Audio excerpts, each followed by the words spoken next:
Olá, meus amados irmãos, sejam muito bem-vindos a mais um estudo da Palavra de Deus e hoje nós iremos iniciar o estudo sobre o livro do Apocalipse. Vamos orar para que Deus conceda a nós sabedoria e direção do Espírito Santo para poder entender as suas mensagens. Oremos. Santo Deus Todo-Poderoso, obrigado porque em sua infinita misericórdia e sabedoria, o Senhor deixou a palavra revelada através dos profetas. A tua palavra, a Bíblia Sagrada, que é lâmpada para nossos pés e luz para nossos caminhos. Por favor, Deus, nos instrui agora, nos ensina, abre a nossa mente, os nossos olhos e o nosso coração e nos ensina pelo teu Espírito Santo, para que possamos compreender a tua verdade. O que nós te pedimos, em nome de Jesus. Amém. Bem, meus irmãos, então nós já vimos as profecias de Daniel, as profecias do livro do livro de Moisés, o Pentateuco, referente ao santuário. Já passamos também sobre os outros profetas. Nós iremos retornar a eles, porque os outros profetas complementam a mensagem do livro de Apocalipse, como nós vimos no estudo anterior. E hoje nós vamos agora ao primeiro tema, que é o estudo das 7 cartas, as cartas às 7 igrejas do Apocalipse, certo?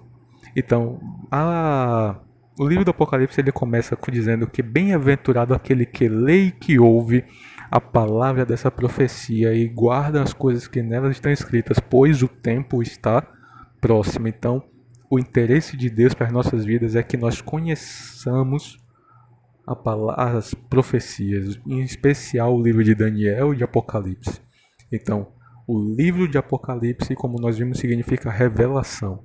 Ele foi escrito para ser entendido. Então, a ideia que hoje muitos dizem que é impossível compreender o livro do Apocalipse é uma mentira, é um engano.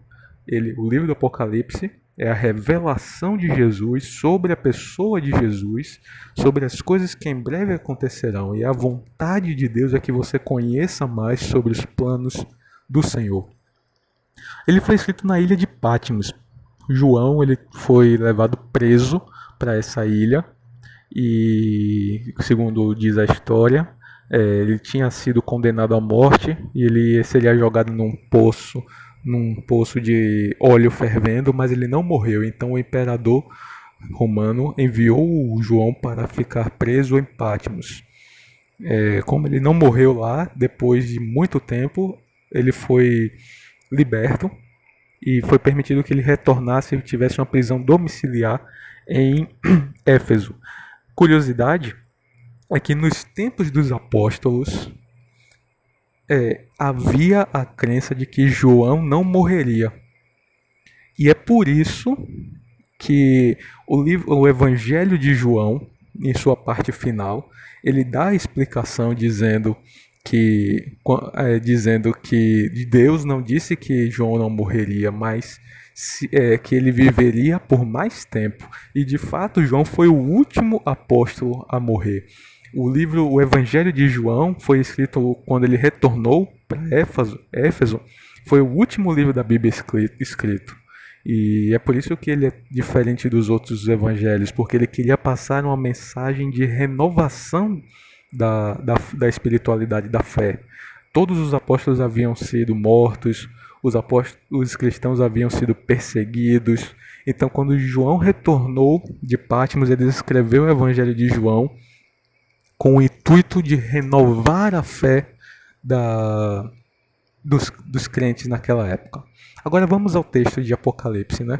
Em primeiro capítulo 1, verso 4, diz: João às 7 igrejas que se encontram na Ásia, graça e paz a vós outros, da parte daquele que é, que era e que há de vir, da parte dos 7 espíritos que se acham diante do seu trono, e da parte de Jesus Cristo, a fiel testemunha, o primogênito dos mortos e soberano dos reis da terra. Esse versículo é muito importante, porque muitos não acreditam na Trindade.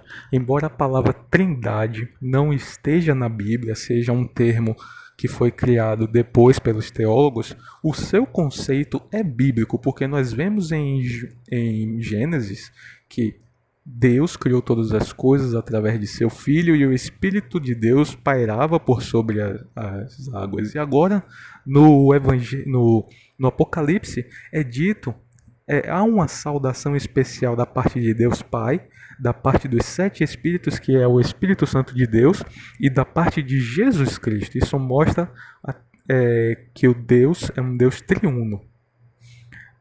O termo 7 Espíritos é um termo utilizado para se referir à plenitude do Espírito Santo. Não quer dizer que Deus tenha 7 Espíritos Santos, não.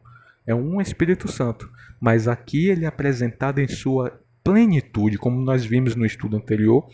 O número 7 ele é carregado de uma simbologia na qual mostra a plenitude e a perfeição de Deus. E o número 7 se repete muito no livro do Apocalipse. Versículo 12 e 13. Voltei-me para ver quem falava comigo, e voltando vi 7 candeeiros de ouro, e no meio dos candeeiros um semelhante ao Filho do Homem, com vestes talares, cingido à altura do peito com cinta de ouro. Então a primeira visão do livro de Apocalipse é a visão de Jesus glorificado. Veja que paralelo interessante. A última visão de João havia sido a crucificação do Senhor Jesus. E depois ele viu a ressurreição do Senhor Jesus e ele ascendeu aos céus. E aí passou-se muito tempo João com essa imagem na cabeça, né? As imagens fortes da crucificação de Jesus. Embora ele tivesse visto o Senhor Jesus ascender, as imagens, se você perceber no Evangelho de João, ele dedica a maior parte dos seus capítulos à crucificação. Então isso impactou muito, é uma cena que impactou todos os apóstolos, a morte do Senhor.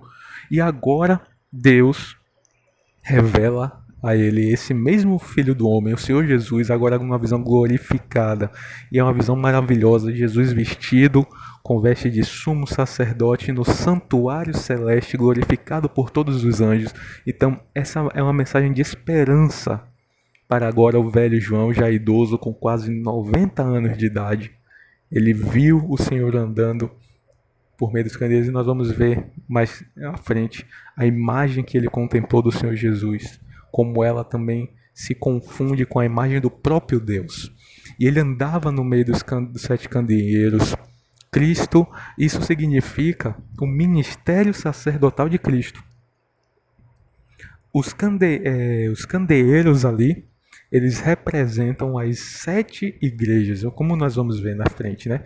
Jesus, ele havia prometido aos seus discípulos que ele estaria com os crentes, com todos nós, até a consumação dos séculos. Sempre Jesus está presente. E isso é reafirmado agora. Veja, Jesus tinha na mão direita 7 estrelas, e da boca saía uma afiada espada de 2 gumes, e seu rosto brilhava com o sol da sua força. Então a descrição que é feita de Jesus, ela é tomada de diversos outros livros dos profetas. Ela faz referência a Daniel capítulo 5, os cabelos brancos em Daniel capítulo 7. A voz como de muitas águas é uma referência também utilizada em Ezequiel. Os pés de latão reluzente, Ezequiel também viu a glória do Senhor.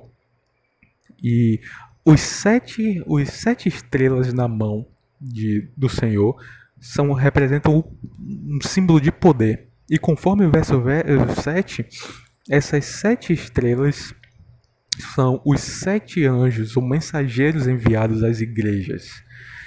E da sua boca que saía uma afiada espada, isso significa a autoridade de Cristo. Também representa a palavra de Deus. Aqui nós vemos, meus irmãos, sem dúvida nenhuma, que Jesus é Deus em sua plenitude. Como diz os apóstolos, como diz Paulo, Cristo é a imagem do Deus vivo, e nele reside toda a plenitude da divindade. Então, da boca de Jesus sai a palavra do Senhor.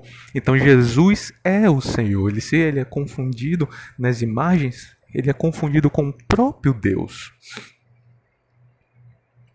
Então, quanto ao mistério das 7 igrejas que viste na minha mão direita e aos 7 candeeiros de ouro, as 7 estrelas são os anjos das 7 igrejas e os 7 candeeiros são 7 igrejas. Esse versículo é importantíssimo para que nós possamos compreender a visão das 7 igrejas. Então, Jesus tem em sua mão o poder, a mensagem para as 7 igrejas, e ele está no meio dos candeeiros, que são as 7 igrejas.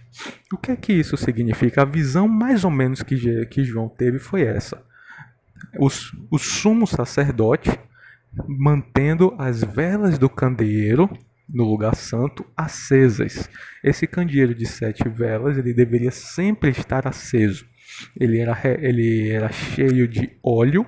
Óleo é um símbolo do Espírito Santo de Deus, certo? A função do sacerdote era sempre manter o candeeiro aceso, e como nós vimos, o candeeiro representa as 7 igrejas. Então, em conformidade com o que diz em Mateus capítulo 28, Jesus estaria conosco todos os dias até a consumação dos séculos. Então, isso mostra que Jesus está intercedendo por sua igreja, concedendo a ela o Espírito Santo e mantendo a chama acesa do Espírito Santo, o Consolador. Jesus intercede por sua igreja, Jesus se importa com os seus filhos ao longo do tempo, até a consumação dos séculos. Então, as 7 igrejas, elas representam o povo de Deus durante toda a história. Que período é esse? O período que vai desde a ascensão de Jesus aos céus até o final dos tempos, até a volta de Jesus.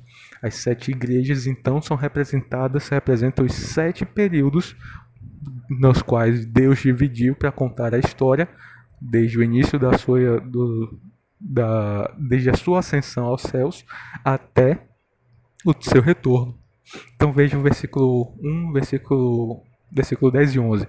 Achei-me em espírito no dia do Senhor e ouvi por detrás de mim uma grande voz com trombeta dizendo: o que vês, escreve em livro e manda às 7 igrejas, Éfeso, Esmirna, Pérgamo, Tiatira, Sardes e Filadélfia.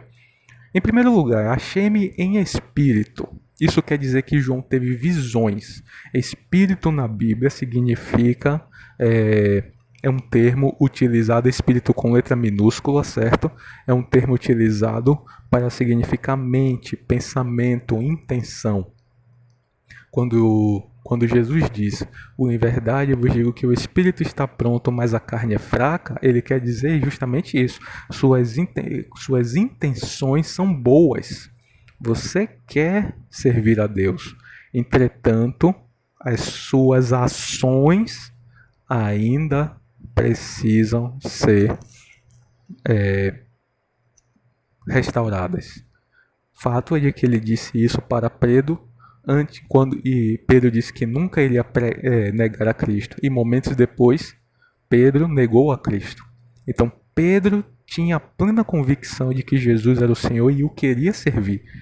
Mas as suas fraquezas impediram ele de seguir ao Senhor e Pedro acabou negando. Então, achei-me em espírito, quer dizer que João teve uma visão. No dia do Senhor é uma referência ao 7º dia.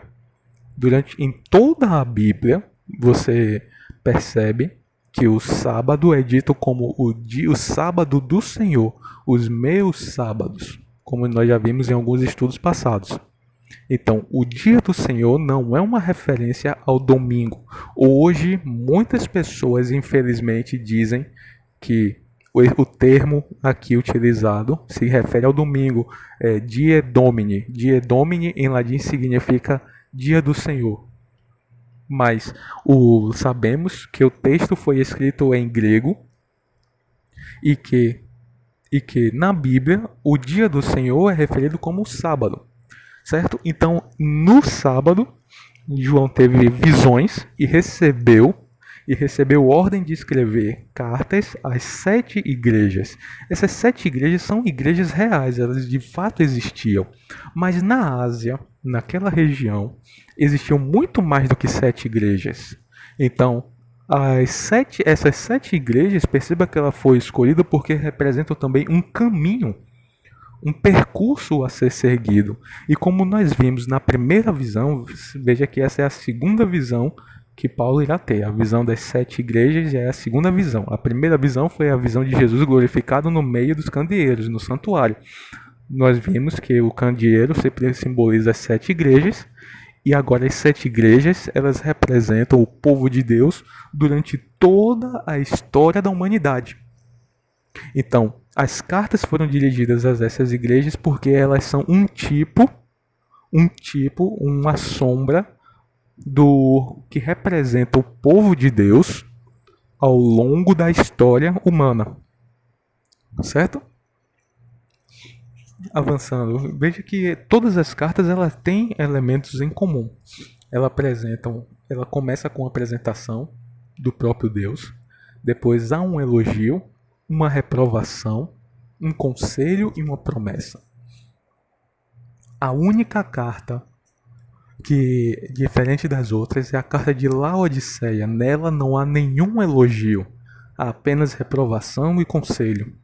Então, isso nós iremos analisar com mais detalhes nos próximos estudos. Então, a primeira carta é a igreja de Éfeso. E nós iremos estudar sobre a igreja de Éfeso no próximo vídeo.